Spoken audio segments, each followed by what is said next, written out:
Hello mga swimming pool, good morning. So, nandito tayo ngayon sa Muntinlupa. So may isa tayong nagapanood sa ating Facebook. So nakita niya tayo sa Facebook.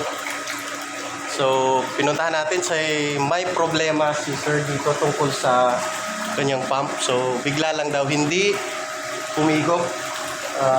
Kahit anong prime niya, so hindi humigop. So nagpag-decide siya na papuntahan sa atin. So, pinuntahan natin na check ko.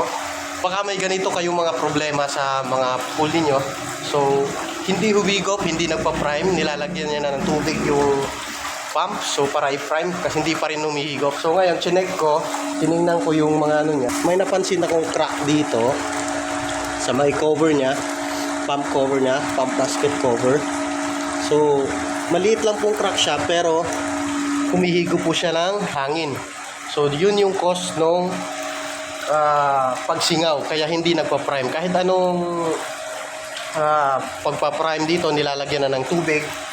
Tapos, binilhan pa ni sir ng bagong gasket o-ring. Yung pinaka-problema talaga is yung pinaka-cover niya, may crack. So, pansinin nyo po. Baka ganyan din yung problema ninyo sa inyong swimming pool.